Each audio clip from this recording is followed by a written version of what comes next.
우리의 도움은 천지를 지으신 여호와의 이름에 있도다. 다 함께 마음을 모아 하나님 앞에 예배드립시다.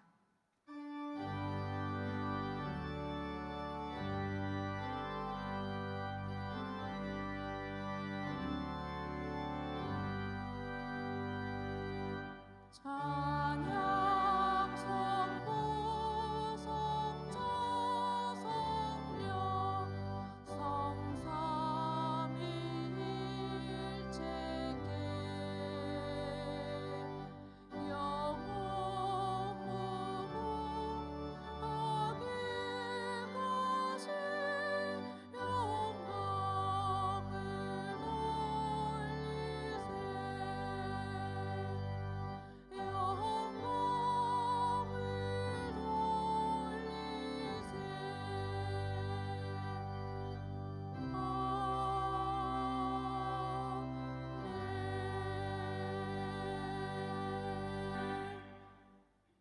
내 부모를 공경하라.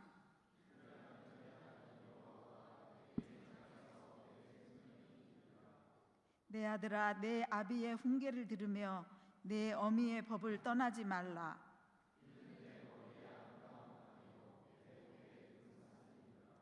너를 낳은 아비에게 청종하고 내 늙은 어미를 경히 여기지 말지니라.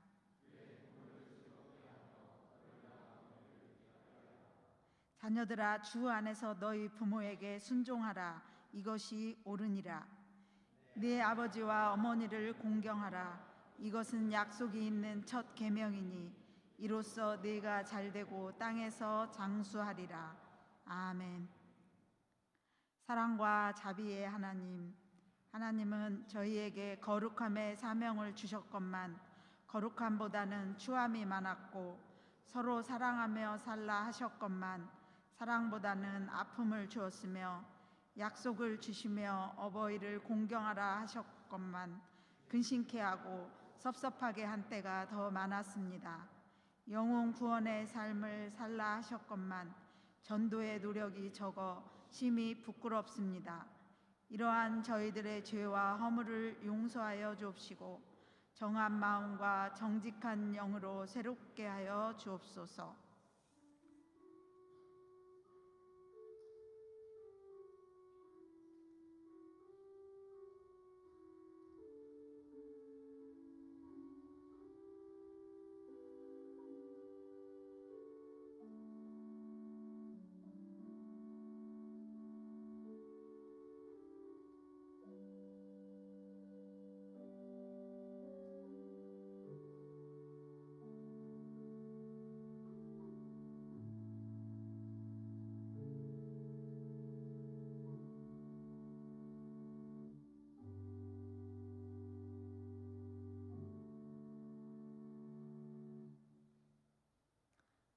하나님은 자비가 넘치는 분이셔서 우리를 사랑하신 그 크신 사랑으로 말미암아 범죄로 죽은 우리를 그리스도와 함께 살려주셨습니다.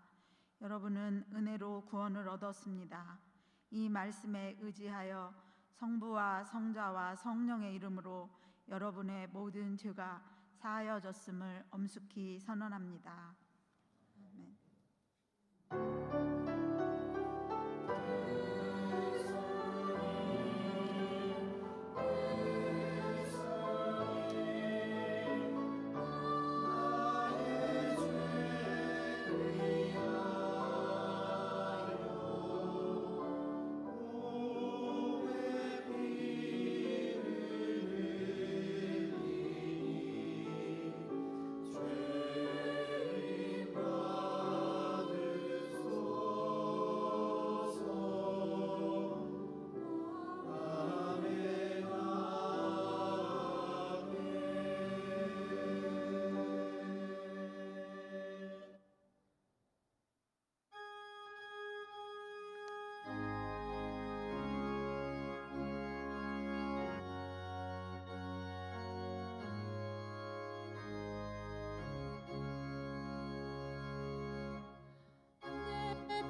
생명과 평화의 하나님, 오늘 우리를 이곳 한신으로 불러주셔서 함께 공부하며 교제하게 하심에 감사합니다.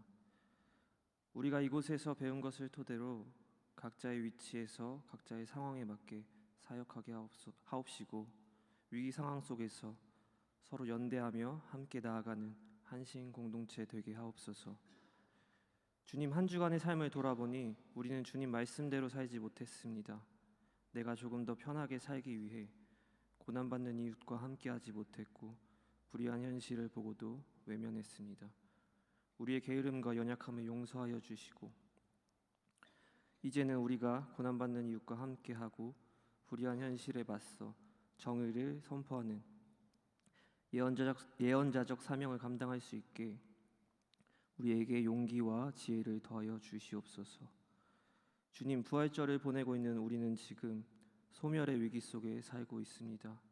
기후 위기로 세계 곳곳은 폭염과 가뭄, 홍수와 지진 등을 겪고 있으며, 전쟁과 전쟁 위기 속에서 수많은 생명들이 죽어가고 있습니다.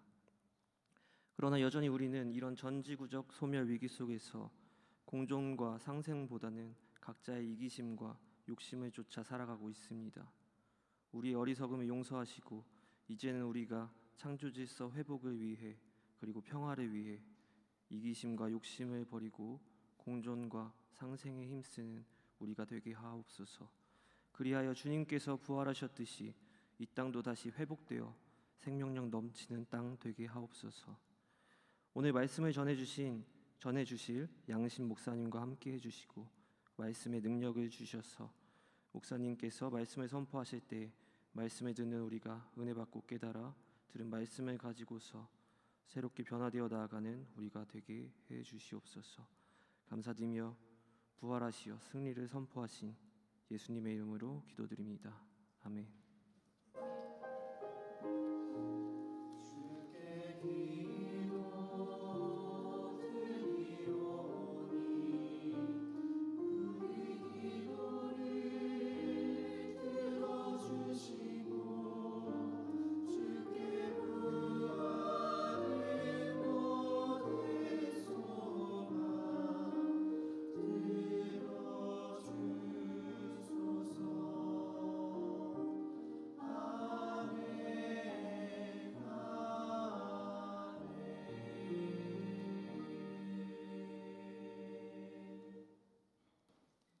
성령께서 교회에게 주시는 말씀을 들으십시오. 사무엘상 17장 31에서 37절의 말씀입니다.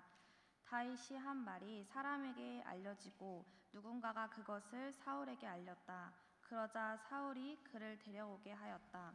다윗이 사울에게 말하였다. 누구든지 저자 때문에 사기를 이뤄서는 안 됩니다.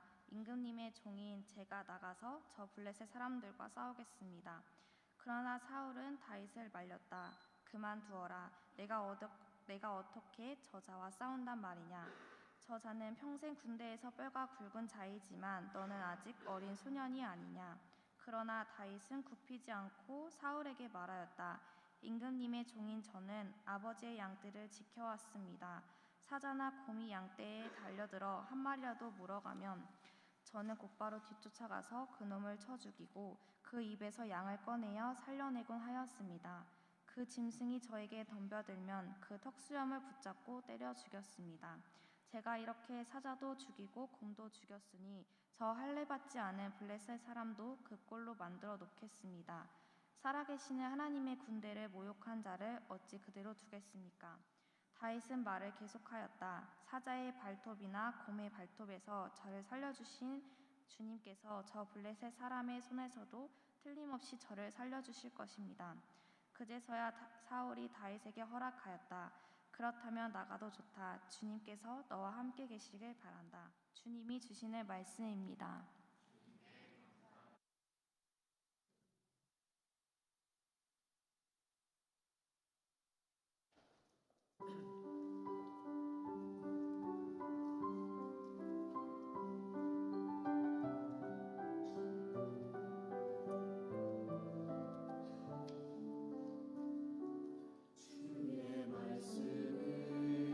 내 발에 들리요 내 길에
오늘 말씀을 전해주실 양신 목사님은 안성제일교회 담임 목사로 섬기고 계십니다.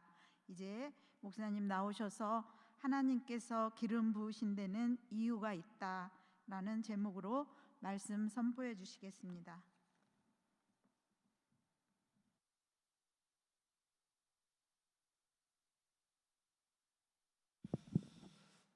반갑습니다. 저는 안성제일장로교회를 섬기고 있는 양신 목사입니다. 여러분 안성이 어디 있는지 아십니까? 네, 잘 모르시죠? 예. 안성 아마 안성 탕면 하면 아실 거라 생각이 듭니다. 네, 다 아시는군요. 여러분 앞에서 이렇게 또 말씀을 전하게 돼서 참 감사하고 또 영광입니다. 오늘 말씀을 이제 준비하면서 이제 우리 부목사님들을 또 이렇게 한번 같이 이렇게 또 보게 됐어요. 다시 한번 또 생각하게 되고, 저도 역시 학교를 다녔을 때 대학원을 다니고 그때를 다시 한번 또 돌아보면서 또 말씀을 준비하게 됐습니다. 더불어서 지금 이 시대에 우리가 어떻게 해야 될 것인가에 대한 고민도 같이 담아보려고 했습니다. 별다른 얘기는 아닙니다. 그러나 지금 저와 함께 사역하고 계시는 부목사님들이 계세요. 한 분은 오늘 저와 함께 오신 분은 저와 함께 9년 계셨고, 또 다른 분은 7년, 또 5년, 또 한 분은 저와 함께 2년 사역하시고 지방 때문에 갔다가 다시 오셨어요. 그런 부목사님들과 함께 또 저는 또 비록 도농 도시지만 또 은혜롭게 또 목회를 하고 있습니다. 여러분, 이철환 작가의 못난이 만두 이야기라는 책이 있습니다. 한 아이가 만두 가게에 들어갑니다. 그때 만두 가게 아저씨가 이 아이를 맞아주는데, 이 아이는 아버지를 얼마 전에 여의고 병든 어머니와 함께 살고 있었습니다. 당연히 여러분, 그 아이가 아버지 안 계시고 그 병든 어머니와 함께 살기 때문에 먹고 살기 쉽지 않겠죠. 그때 그 만두 가게의 주인 아저씨가 이 아이에게 옆구리가 터져가지고 팔 수 없는 만두를 이 아이에게 싸주는 겁니다. 매일 이 못난이 만두죠. 못난이 만두가 10개씩 정도가 나왔다 그런 것이죠. 이 아이가 만두를 봉지에 담아서 집에 갈 때 아저씨는 말하죠. 얘야, 내일 또 와라. 매일마다 이 아이는 이 가게에 와서 못난이 만두를 가져갑니다. 그리고 그 병든 어머니와 이 아이는 그 만두를 맛있게 먹겠죠.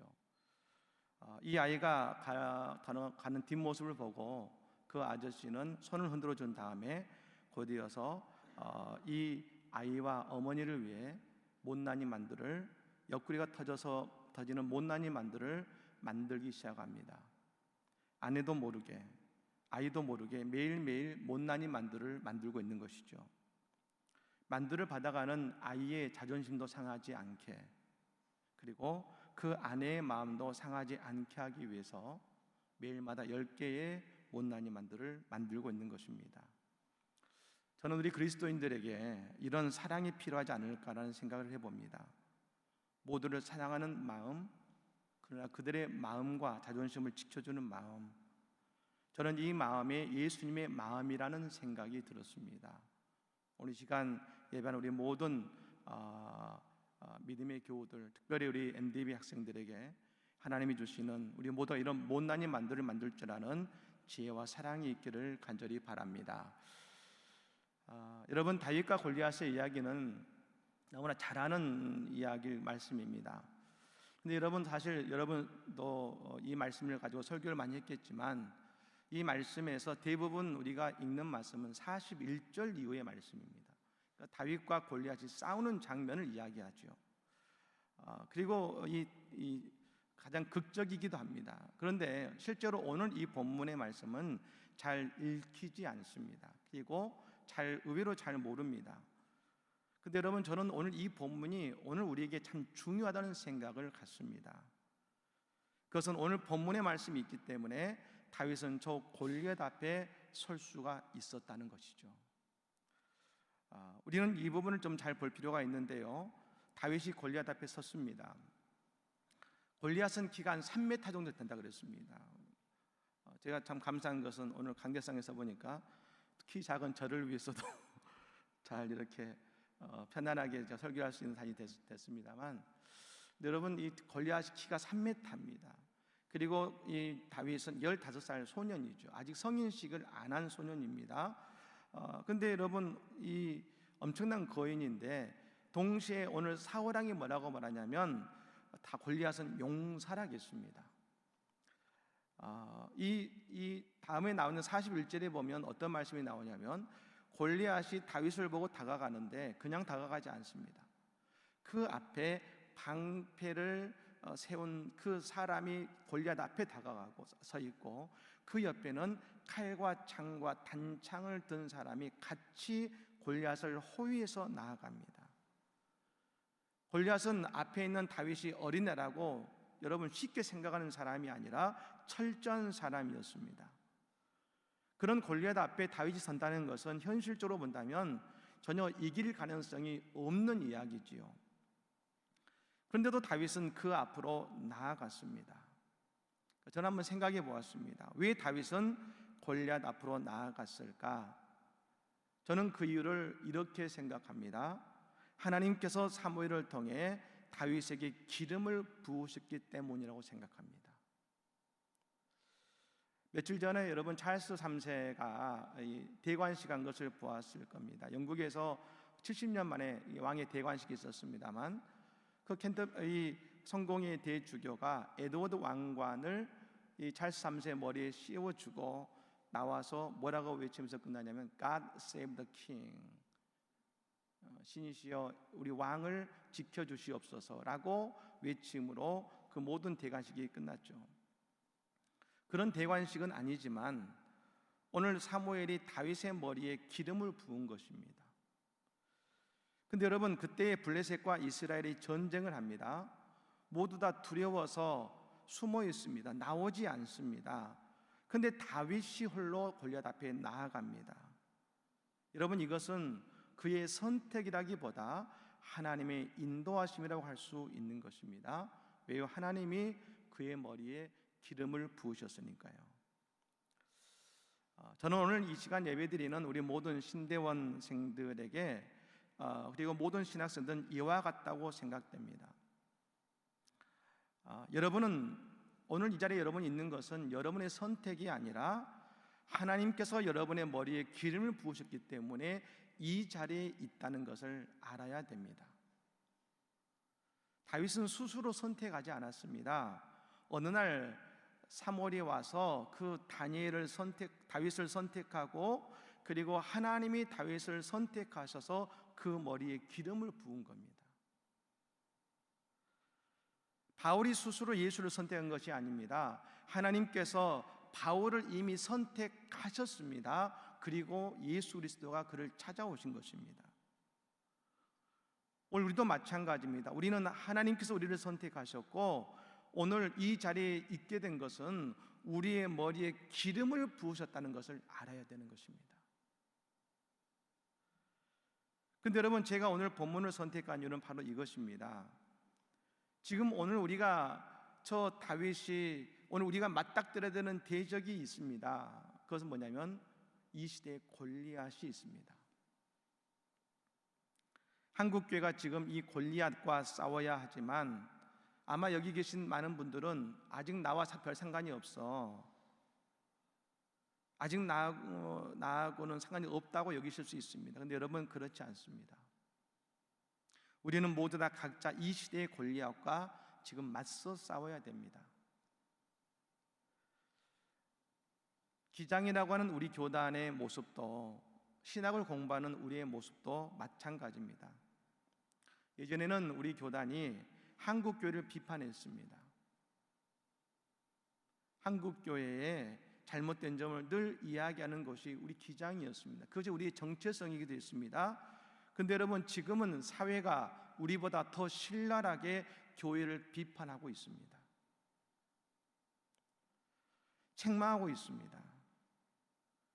그런데 여러분, 우리가 생각하기에 늘 우리는 그 비판에서 예외라고 생각할지 모르지만, 지금 여러분 세상은 우리와 똑같이, 그리고 한국교회와 그리고 오늘 우리를 비판하고 있습니다. 어떻게요? 지금 교회는 생존을 말해야 되는 현실 속에 있습니다. 10년 전에 저도 교회에서 설교할 때 그런 예화를 든 적이 있습니다. 유럽에 가면 교회가 변해서 술집이 됐습니다. 그런 곳이 있답니다. 라고 설교했습니다. 그런데 여러분, 지금 한국에 교회가 변해서 카페가 된 곳들이 속속들이 나오고 있습니다. 아니, 우리 안성에도요, 큰 교회당의 건물이 여러분 넘어가서 뷰티샵이 된 곳도 있습니다. 눈으로 보고 있습니다.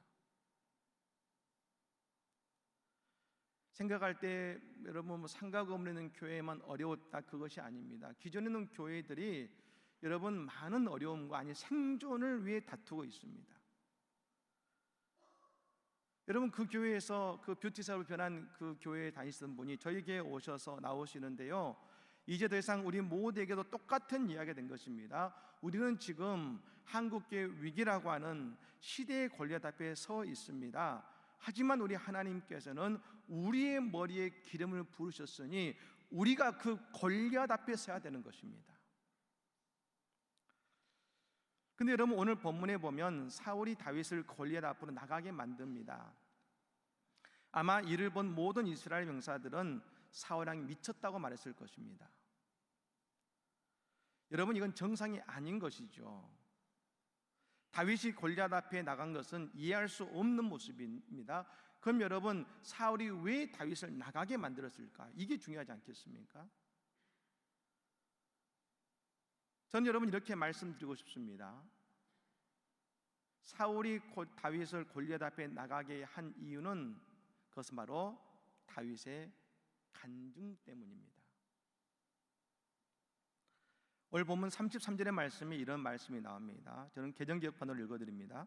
사울이 다윗에게 이르되 내가 가서 저 블레셋 사람과 싸울 수 없으리니 너는 소년이요 그는 어려서부터 용사임이라 했습니다.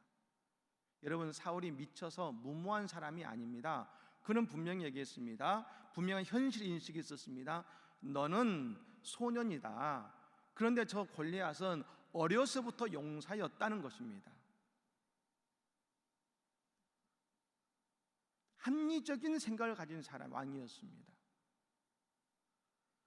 그런데 그때 다윗은 그 합리적인 생각을 하고 있는 그 사울 앞에 뭐라고 말했냐면 34, 35절의 말씀에 그는 자신의 간증을 이야기합니다.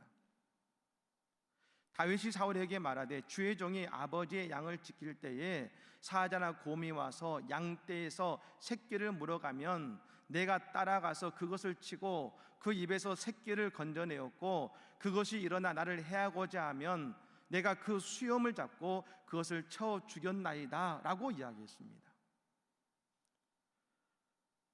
다윗이 뭘 얘기했습니까? 그는 목동으로서의 경험을 얘기했습니다. 그런데 여러분, 이 이야기가 사울을 설득시켰습니다. 그 이야기가 사울이 다윗을 골리앗 앞에 나가게 만들었습니다. 인정하게 만들었습니다. 그런데 여러분, 다윗의 간증은 특별한 것이 없습니다. 목자로서 자신의 양을 지킨 이야기였습니다. 여러분, 이것을 오늘 우리의 이야기로 바꾼다면 내게 맡겨진 교회의 사역을 최선을 다해 감당하는 것입니다. 다시 말하면 다윗이 담대한 마음을 가질 수 있었던 이유는 바로 그의 일터에서 그의 최선이 나은 결과였습니다. 목동이 사자나 곰을 만나기 위해 만나는 것은 어떤 곳으로 가야 될까요? 마을 인근에는요, 그런 마을 인근의 초지에는 사자나 곰이 없습니다. 그런데 다윗은 양들에게 더 좋은 꿀을 먹이기 위해서 어디로 갔습니까? 마을과 멀리 떨어진 깊은 초원으로 나아갔을 때 곰과 사자를 만났습니다. 즉 다윗은 목동인 자신의 일을 대충 한 것이 아닙니다. 최선을 다했습니다. 그런 때에 그가 사자를 이기고 곰을 이긴 것은 단순한 그의 능력이 아닙니다. 이 속에는 뭡니까? 하나님께서 나의 힘이 되어 주셔서 나는 이길 수 있었습니다. 나는 최선을 다해서 내 양을 돌볼 때에 하나님께서 내게 힘을 주셔서 나는 사자도 곰도 이길 수 있었습니다라고 고백한 것입니다. 여러분, 다윗이 양을 치는 것은 세상적으로 보면 큰일이 아닌 것 같습니다. 별것 아닌 것 같습니다. 당연한 일 것 같습니다. 하지만 자신의 일에 최선을 다하는 그 모습이 곧 골리앗 앞으로 나아가는, 담대히 나아갈 수 있는 힘이 되었다는 것입니다. 마찬가지로 오늘 나에게 맡겨진 교회 사역에 최선을 다해야 되는 것입니다. 어떤 학생들은 저 열심히 하고 있어요 라고 말할지 모르지만, 근데 여러분 비교해 보십시오. 다른 교회는 전도사님은 어떻게 하고 있는가? 아니 여러분 우리 교단이 아니라 다른 교단을 돌아보십시오. 그들은 어떻게 하고 있는가? 여러분을 비판하고자 하는 말은 아닙니다만, 얼마 전에 홍민기 목사님 통해서 아시는 교사 교육하는 그 단체가 있죠. 대단히 활성화되는 것인데, 저희 교회에서 처음으로 한 달 동안 매주 월요일마다 교사 교육을 그 단체에서 진행을 했습니다. 거기 한 번은 그 인턴들이 와서 같이 교육을 받았어요.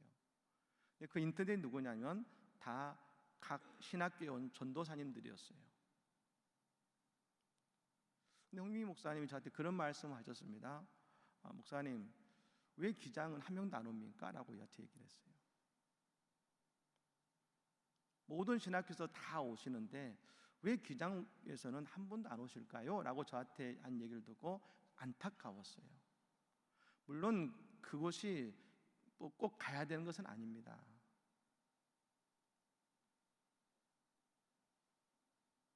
근데 여러분, 과연 지금 한국교회, 특별히 우리가 아이를 가르칠 때 있어서 나는 얼마만큼 최선을 다하고 있는가? 나는 교육전선을 얼마만큼 그걸 위해서 최선을 다하고 있는가? 우리를 돌아봐야 되는 것입니다.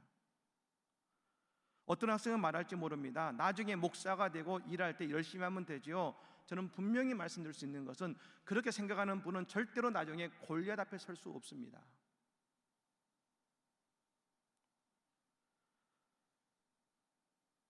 흔히 목회를 성공적으로 하시는 분들을 보면 모두 다 공통된 특징이 있습니다. 그분들은 신학생 때부터 어느 교회를 섬기든지 그 교회에서 인정받았던 분들입니다.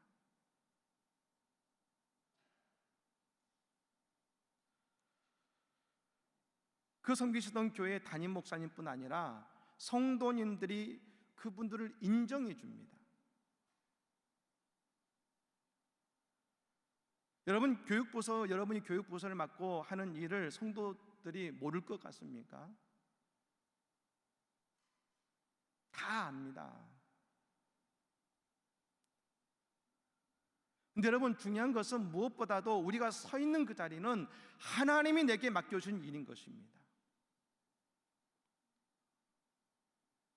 다윗은 별거 아니었습니다. 그 일에 최선을 다했습니다. 그때 다윗이 하나님께 쓰임 받은 것입니다. 오늘 우리의 목동의 자리는 어디에 있습니까? 오늘 내가 섬기고 있는 교회인 것입니다. 그런데 여기서 한 가지를 놓치면 안 됩니다. 37절의 말씀이 이런 구절이 나옵니다. 또 다윗이 이르되 여호와께서 나를 사자의 발톱과 곰의 발톱에서 건져내셨은즉 나를 이 블레셋 사람의 손에서도 건져내시리이다. 사울이 다윗에게 이르되 가라, 여호와께서 너와 함께 계시기를 원하노라 하겠습니다. 다윗의 이 고백이 놀라운 것은 뭐냐면, 다윗은 이 모든 것을 여호와 하나님께서 나를 사자와 곰의 발톱에서 건져내셨다고 고백하고 있다는 것입니다. 그러니 여러분, 이 블레셋 사람의 손에서도 나를 건져내실 것이라고 고백하고 있는 것입니다. 하나님의 손길은 가만히 앉아있는 자에게 체험되지 않습니다. 사자와 곰 앞으로 나아가지 않는 자에게는 체험되지 않습니다. 믿음으로 그 걸음을 내딛는 사람, 그 내 양을 먹이기 위해 사자와 곰 있는 초원까지로 나아갈 수 있는 목자에게만이 하나님의 손길이 경험되어지고, 그 손길이 경험되어지는 사람만이 골리앗 앞으로 나아갈 수 있다는 것입니다.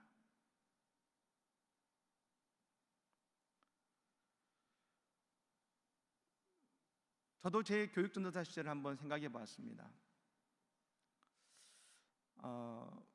제가 처음 교육전도사를 했던 교회는 그 당시에 한국 교회에 3년 만에 500명이 모였어요. 그런 말하는 기장의 개척교회였습니다. 실제로 갔더니 이제 제적교는 500명이었고 출석은 한 300명이었었는데, 제가 있는 1년 동안 500명 가까이가 정말 출석하는 교회가 되었습니다. 여러분, 이 교회 특징이 있었습니다. 부목사님들이 오시면 3개월 만에 그만뒀습니다. 전임전도사님들은 2개월 만에 그만뒀습니다. 제가 거기서 처음으로 교육전도사를 했습니다. 제가 1년 총무까지 해서 1년 6개월 하고 저도 사임을 했어요.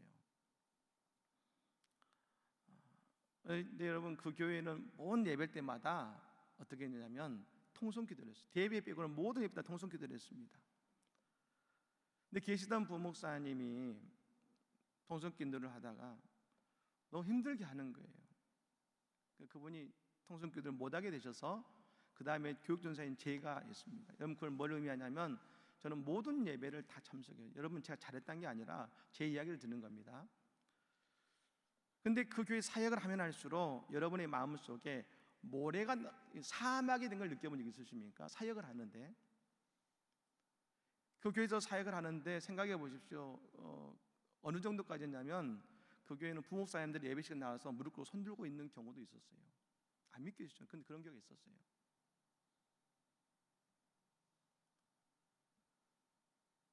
근데 그래서 저도 그곳에서 조전사를 하다가 그만두고 싶어서 몇 번을 그만두고 싶었어요. 그런데 어머님께서 막으셨어요. 안 된다. 1년은 채워야 된다. 제가 그때 어머니께 말했죠. 아니, 부목사님이 3개월에 그만두시는데, 아니, 교육전도사가 뭐 지금 몇 개월만에 사임한 게 뭐 흠이 됩니까? 아니라는 거예요. 끝까지 있어야 된다고 하셨어요. 제가 어머님 때문에 사실은 교육전도사 거기 1년을 채웠습니다. 근데 여러분, 얼마나 힘이 드냐면 이 가슴 속에 사역을 하면 할수록 모래가 돼서 모래가 날리는 게 느껴져요. 여러분, 그걸 느껴본 적 있으세요? 사역하시면서 가슴에서 정말 모래가 날긴 느껴지는데 미치겠어요. 근데 어떻게 합니까? 모든 예배 때마다 저는 앞에서 통성기도 인도했어요. 20분씩이요.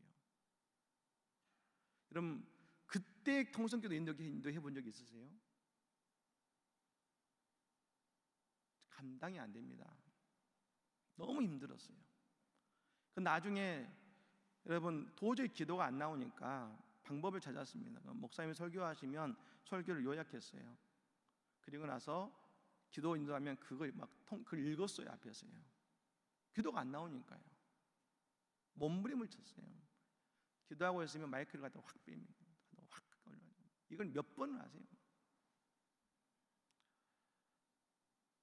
근데 문제는 뭐냐면 금요 성령 집회 때예요. 기도인들을 딱 드러나는 순간 어떻게 되느냐면 불 다 꺼버려요. 보고 읽어야 되는데 읽지를 못하는 거예요. 그러잖아요. 그런데 그때 제일 뜨거울 때잖아요. 금요 성령 집회가. 기도인들 인도해야 되는 이걸 꺼버리니까 미치겠는 거예요. 그때는 여러분 정말 큰 시험에 들었었어요. 그래도 해야 되잖아요. 마이크를 잡았으니까. 그러면 그 목사님은 막 의자를 넘어대면서 막 안서고 다니시는데 미치겠는 거죠. 그래도 했습니다. 그런데 그때 제가 놀라운 일을 경험했는데, 그때 캄캄한 예배당에서 기도인들 하고 있는데 성도들 머리에 불이 보이더라고요.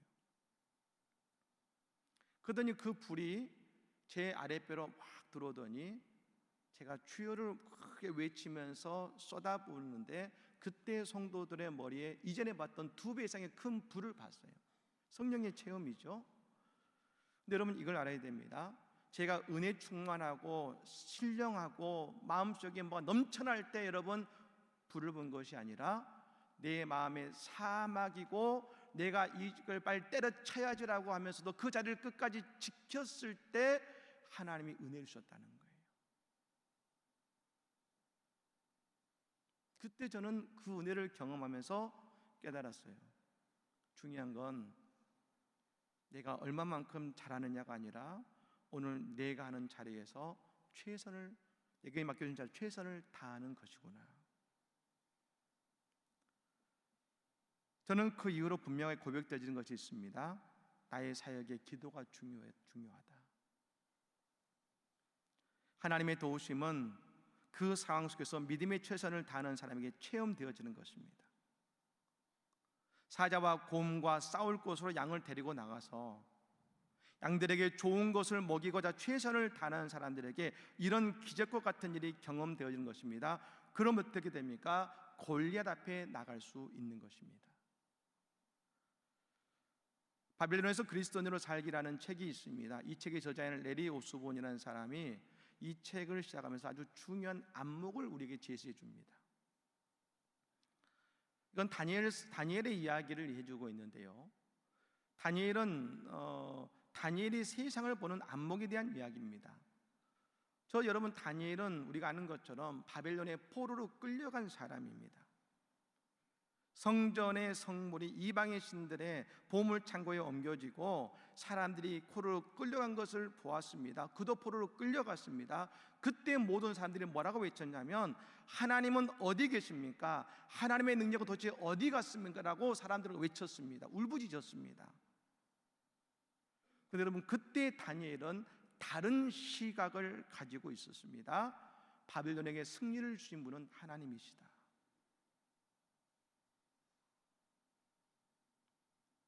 저 바벨론 왕인 느부갓네살이 하나님을 조롱하고 무시하는 것도 하나님이 허락하신 것이라고 말했습니다. 다니엘은 모든 사건 속에서 하나님의 손길을 보았고, 사람들은 하나님은 어디 있느냐고 얘기할 때 여전히 다니엘은 그 상황 속에서도 하나님의 통치를 보았습니다. 그러자 놀라운 일이 벌어졌습니다. 그 낙심과 절망의 상황 속에서 소망과 겸손과 지혜가 나오기 시작했고, 그는 그 상황 속에서 이 바벨론을 위해 난 충성할 수 없어, 나는 메데 페르시아를 위해서 난 이런 일을 할 수 없어가 아니라, 그는 그 있는 상황 속에서 최선을 다해 일할 때에 하나님이 사자골 속에서 다니엘을 구원하시는 하나님의 기적을 경험한 것입니다. 그 바벨론과 메데라는 나라 속에서도 하나님은 다니엘 속에서 하나님의 살아계심을 그 세상 속에 보여주신 것입니다. 오늘 다윗이 그냥 어느 날 문득 골리앗 앞으로 나가는 객기를 가지고 하나님께서 기적을 베푸셨다가 아닙니다. 하나님께서 다윗에게 기름을 부으신 이유는 아무도 보고 있지 않은 것 같았지만 하나님이 그를 보고 계셨기 때문입니다. 다윗은 그 이후에도 여전히 동일하게 목자로서 최선을 다했습니다. 그리고 그 최선 속에서 여전히 하나님의 도우심을 경험합니다. 그 경험이 골리앗 앞에 서게 만든 것입니다. 지금 한국교회, 기독교는 위기라고 말합니다. 한국교회는 정말 위기 같습니다. 그런데 여러분, 이 위기는 하나님의 위기가 아닙니다. 우리는 모두가 다 다윗이 되어야 됩니다. 그런데 여러분, 다윗이 되기 위해 어떤 특별한 것을 해야 되는 것이 아니라 오늘 내게 맡겨주신 하나님의 교회에서 사자를 만날 정도로, 곰을 만날 정도로 최선을 다해 사역을 감당할 때 하나님께서 우리를 골리앗 앞에 서게 하실 뿐 아니라 이 시대의 골리앗을 이기게 하시는 하나님의 은혜를 우리에게 베풀어 주실 줄로 믿습니다. 우리 모두에게 다 이런 은혜를 경험하는 우리 모든 하나님의 학생들, 하나님의 백성들이 되시기를 예수님으로 간절히 축복합니다. 아멘. 자, 기도하겠습니다. 거룩하신 하나님,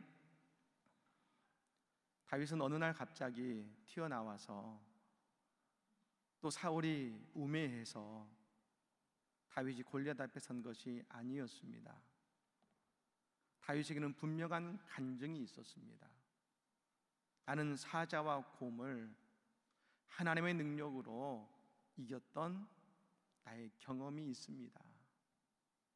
그 간증이 사울이 다윗을 골리앗 앞에 서게 만들었고, 다윗이 골리앗 앞에서도 당당할 수 있게 만드셨습니다. 오늘 나의 목동의 자리는 어디입니까? 오늘 내게 맡겨주신 하나님의 교회, 내 교육부서, 내게 맡겨주신 하나님의 일이 있습니다. 오늘 우리에게 기름 부어 주신 그 하나님의 은혜를 우리가 기억하면서 오늘 내가 서 있는 그 하나님의 교회에 정말 최선을 다해, 정말 저 다윗과 같이 최선을 다해 하나님 우리가 헌신하고 충성케 하여 주시옵소서. 그래서 이 시대의 어떤 골리앗 앞에서도 당당히 설 수 있는 우리 모든 영적인 다윗들 다 될 수 있도록 함께 하시고, 그 다윗을 이기게 하신, 그 다윗이 골리앗을 이기게 하시는 하나님 우리 모두가 될 수 있도록 우리 주님 축복하여 주시옵소서. 예수 그리스도로 간절히 기도드립니다. 아멘.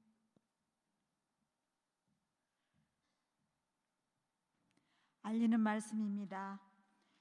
오늘 말씀을 선포해 주신 양신 목사님께 감사드립니다. 목사님께서 채플 후 공동 식사를 제공해 주셨습니다.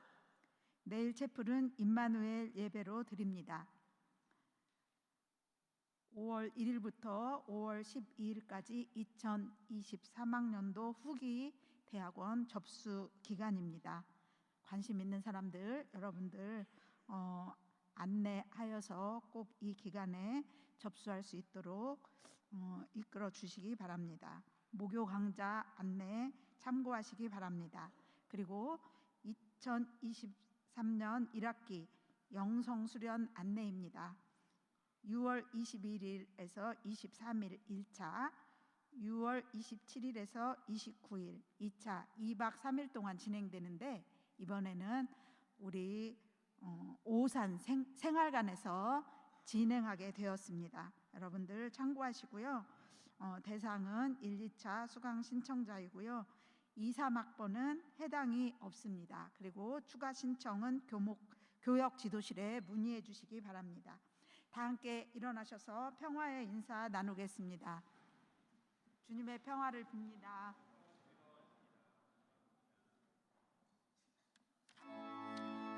찬송은 1장만 부르시겠습니다.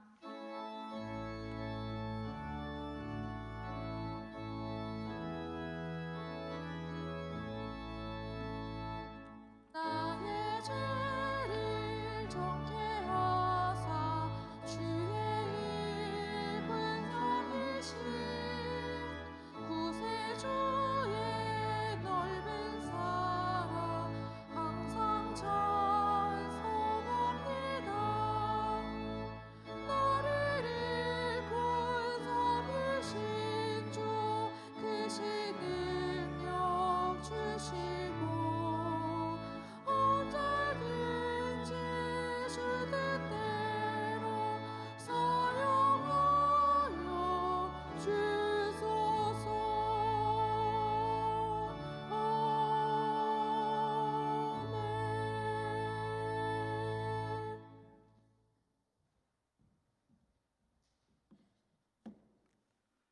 지금은 우리 구주 예수 그리스도의 은혜와 아버지 하나님의 극진하신 사랑하심과 성령님의 감화 감동 교통 역사하심이 이 시간 예배하는 우리 모든 주의 사랑하는 백성들 머리 위에 지금부터 영원토록 함께 하시옵기를 간절히 축원하옵나이다. 아멘.